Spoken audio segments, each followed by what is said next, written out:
is moving to for its speed and cost-saving benefits to customers and economies. However, the increased adoption of e-payment channels from the internet banking, automated teller machines, point of sale, payment option to unstructured supplementary service data, mobile banking, and the Nigeria Quick Response Code, among the alternatives, have all exposed the banking system to the risk from fraudsters. Analysts say the move by the Central Bank of Nigeria in 2014 to deepen cashless transactions is a positive one. However, a flip side to it is increased electronic banking fraud. Nigerians who have been victims say it seems rampant. They have alleged that some of the fraudulent acts are committed with the connivance of bank employees. More worrisome to these customers is that financial institutions appear not to have visible precautionary measures to prevent theft and disappearance of money in their care. Customers of various banks have also decried the increasing rate of scam related to fintech banking in the country. On today's edition of Panorama, coming to you from the Lagos Network Center of the Nigerian Television Authority, we will examine unsolicited withdrawals and ways to avoid these fraudulent acts. Do not forget to follow this news broadcast live on our website at nta.ng/live and on our other social media handles displayed on your screen for updates. I am Hingino John.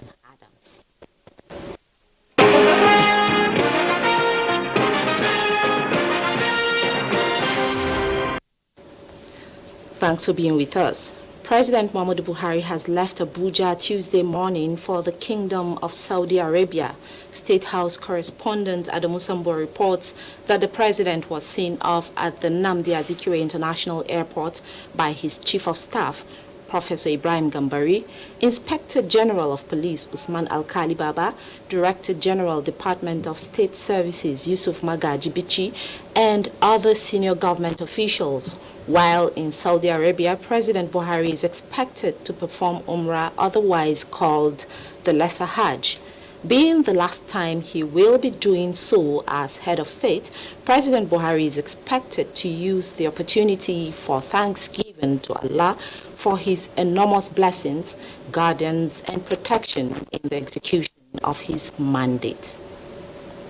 Now, Information and Culture Minister Lai Mohammed has arrived in London on the second leg of his engagement with foreign media and think tank installations on the outcome of the 2023 elections, particularly the presidential polls. Anthony Fossen reports.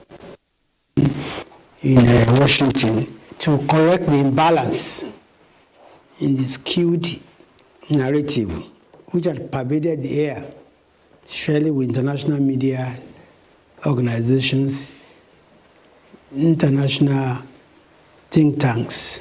Describing his U.S. outing as fruitful and rewarding, the London engagement, he said, will not fall short of expectations. We are going to repeat the same thing in London to let the world know that this is the freest election Nigeria has ever held. The minister used the opportunity to comment on the Labour Party's presidential candidate's audio conversation with a cleric that was leaked. The leaked audio rattled Nigerians because in that leaked audio, we had the presidential candidate of the Labour Party pleading with the cleric to please intervene on his behalf to convince Christians that this is a religious war, and as such, they should support him. But in the aftermath of the leaked audio, Mr. Peter Obi came to say it is fake doctored audio. And I think he needs to clarify what he means by fake doctor. If it's fake, it means it never took place. However, if it is doctored, it means that, yes, there was that conversation, but it was manipulated. Now, so I think Mr. Peter Obi needs to come out to tell Nigerians which is which. Is it a fake audio? In other words, conversation never took place, or it took place, it was doctored. If it took place, it was doctored, which part of it was doctored? Is it the beginning, the middle, or the end? Lai Mohammed appealed to Nigerians to remain steadfast and positive with firm belief in the APC government. In London, Anthony Forson, NTA News. Talking population matters now, Chairman of the National Population Commission, Nasir Isa Kwara, says Nigeria is taking advantage of the population and demographic data to rebuild quality gender-responsive education system to increase investment in science, technology, engineering and mathematics for its youth, especially girls. Isa Kwara was addressing the 56th session of the United Nations Commission on Population and Development in New York, United States of America. On NTA Fineface reports. United Nations Commission on Population and Development, CPD 56th session, focuses on the theme, population, education and sustainable development. Education. It is a predictor of population health and well-being, and an important indicator of whether a pregnant woman and her infant will live or perish. It can equip us with the knowledge and tools to safeguard the environment and to anticipate and address the negative consequences of the global warming and climate change. United Nations Deputy Secretary General Amina Mohammed notes that the world needs to reimagine and transform education systems to make them fit for purpose with an understanding of demographic trends. Education is a crucial long-term investment for sustainable development, but to succeed, decisions must be informed by an understanding of the demographic trends, and as the World Population Report tells us, we must radically rethink how we talk about population change. Chairman, National Population Commission Nasir Isa Kwara says Nigeria is innovating policies to promote inclusive education that caters for the needs of its large population. May I inform that Nigeria will conduct a national population and housing census next month to generate quality and disaggregated demographic data that is georeference to aid the tracking of progress on investment in education and review of follow-up action on ICPD program of action and achieving the 2030 agenda.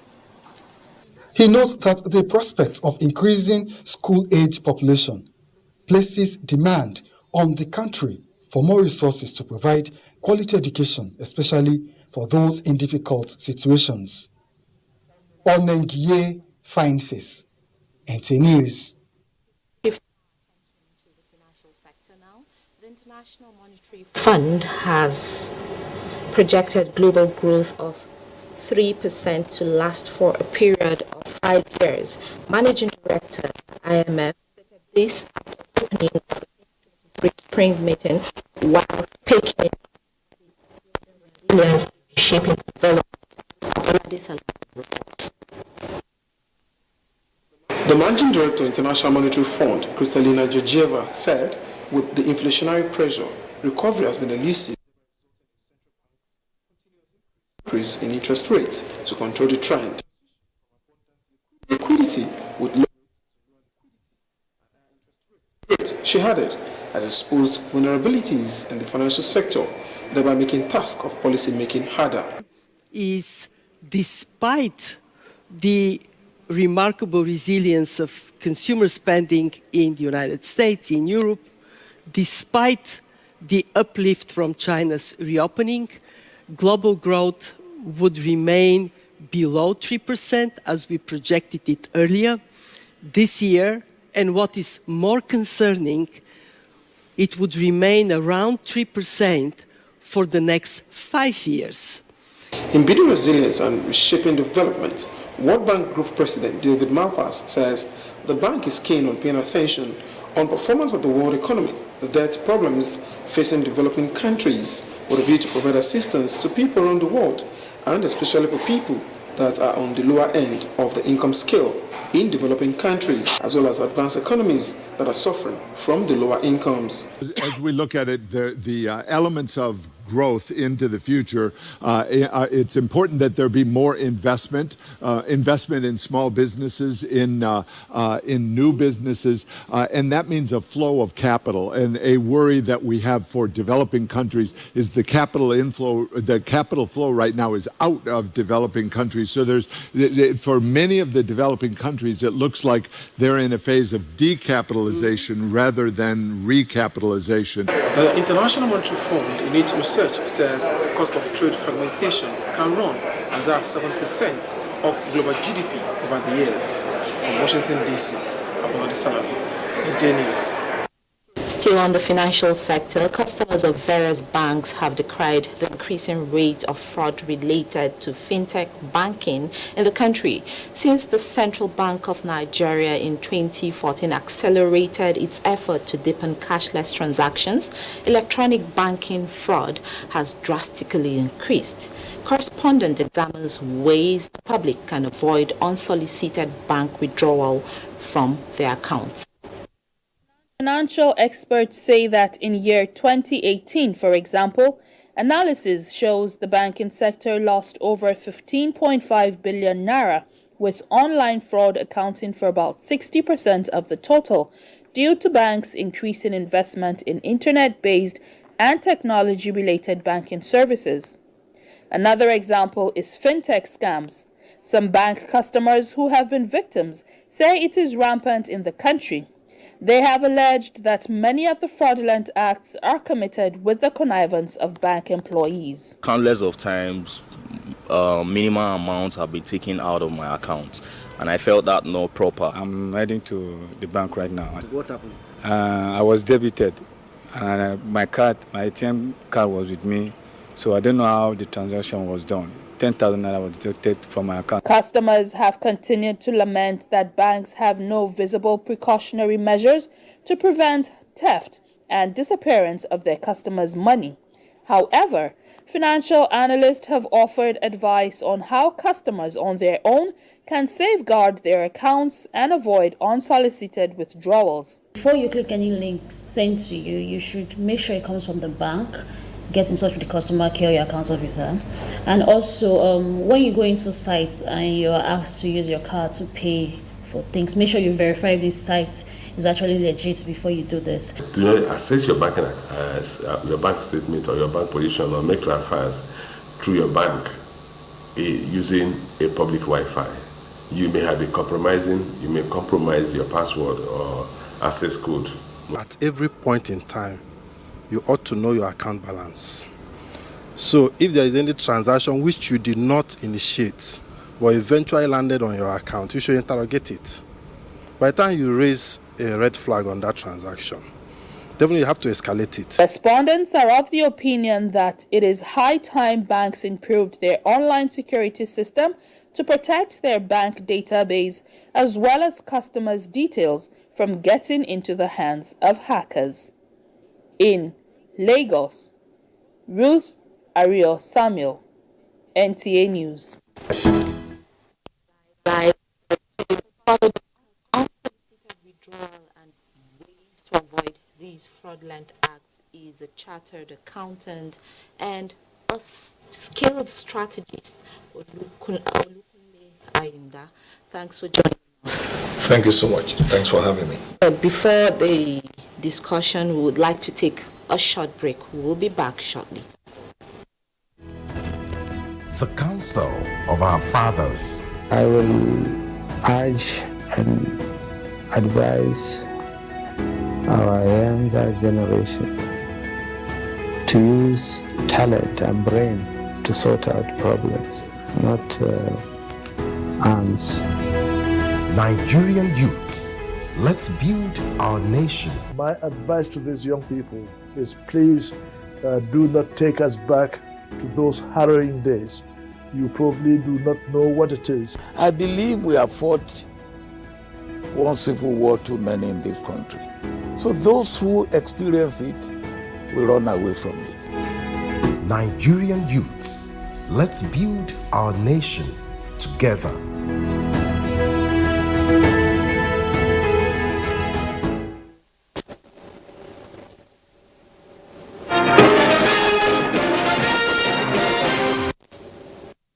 Thanks for being there. My guest still remains Olukunle Iyonda. Now, talking about digital banking. We know that that's where the world is heading to. So what's the benefit to customers and economies? Yeah, thank you so much. Glad to be on your program. I think the benefit of digital banking, we could all see it, and the potential. One of the benefits is the convenience. I remember back in the days, you want to make a withdrawal, you have to physically go to your bank, and you can only withdraw from that same branch. You can't go to any other branch, to make withdrawal. All these has become a thing of the past, that with your phone, with your other digital device, you can make transactions, and all of that. So one of the things that digital banking has brought is convenience. And I also believe that another thing is security. Security in the sense that, gone are the days we have to carry sacks of bags of money, to make transactions in the market.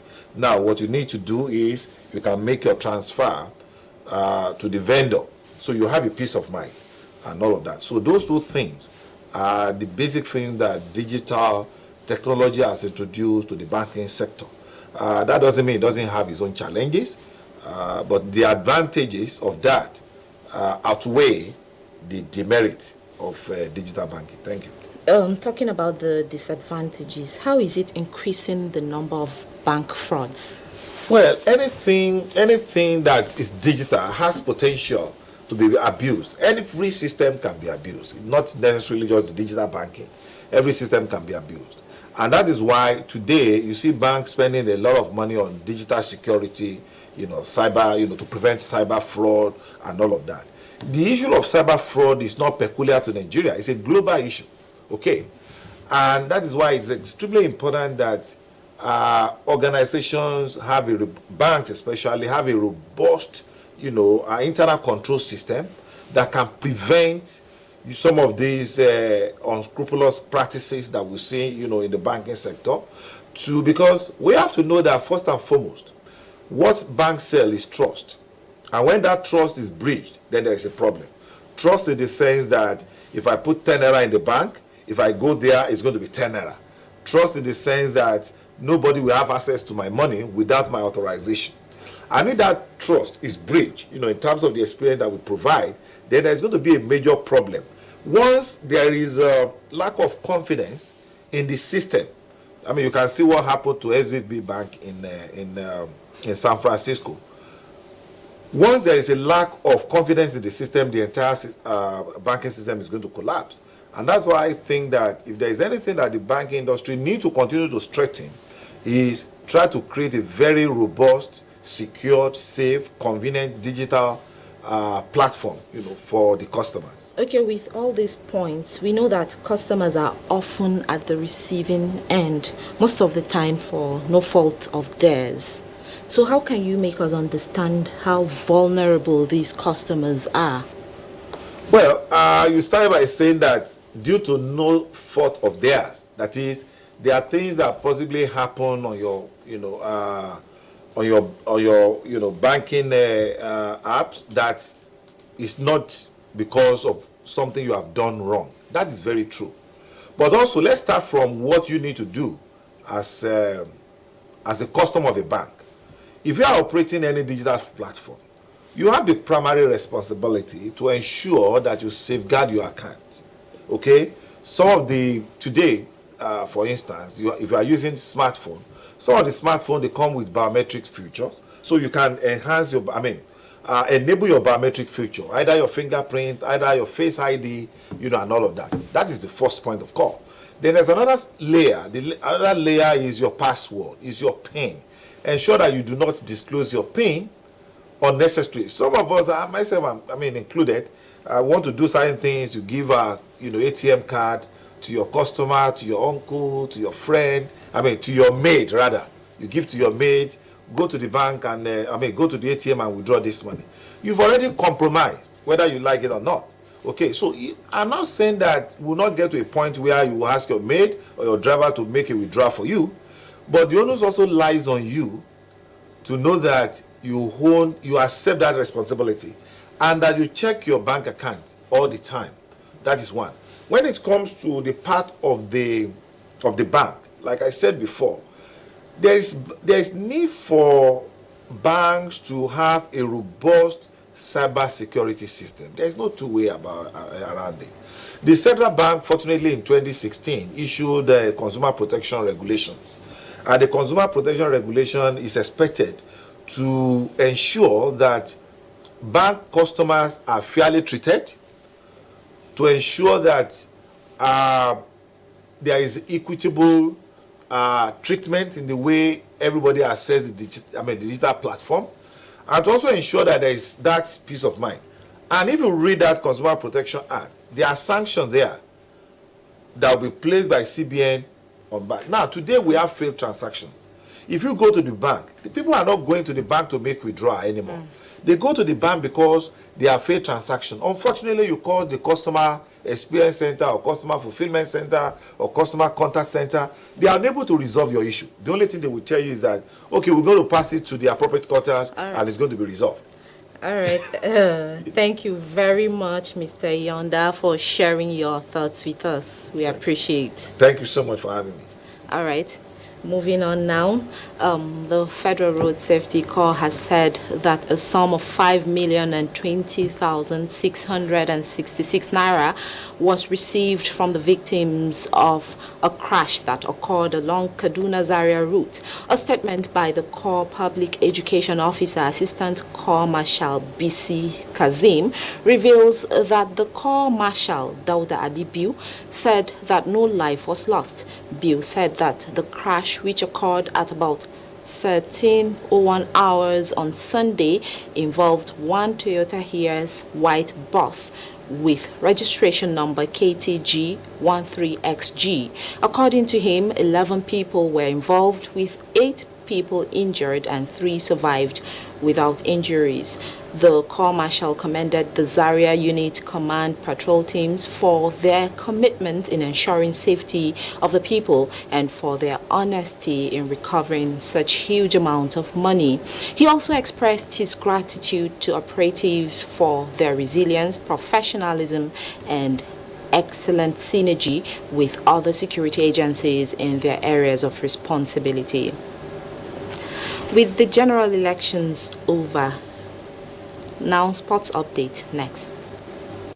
In handball, Nigeria's under-18 women's national handball team left the country Monday for the International Handball Federation Trophy Africa Zone 3 phase, taking place in Accra, Ghana, from the 11th to the 15th of April 2023. The Kochitu Adeomi side will be playing in Group A alongside host Ghana, Liberia, and Niger Republic. The team, which camped in Roe Park, Lagos before the departure, is made up of 14 players and 3 coaches.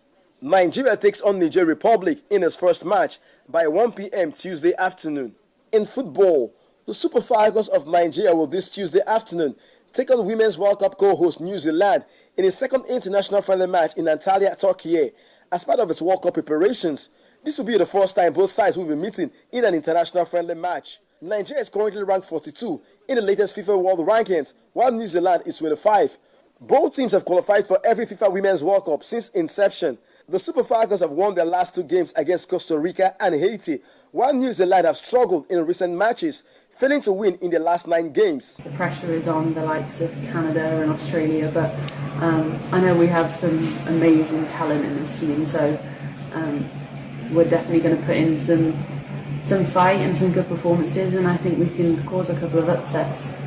Still talking football, Nigeria's under-15 men's football team, the Future Eagles, have begun camping in Abuja ahead of the Dream Team tournament in Japan. The young players in camp had their first training and screening exercise Monday evening as head coach Haruna Elerika focused on players' fitness and ball distribution. Hope that In the next 10 days, we'll have a very wonderful opportunity to see all these boys and get the best out of them. The team continues its training Tuesday at the Moshood Abiola National Stadium, Abuja. With sports updates, Gift George, NTA News.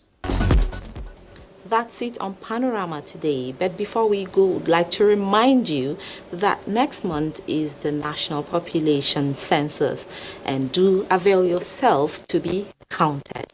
Thanks for watching. I am Hingino John Adams.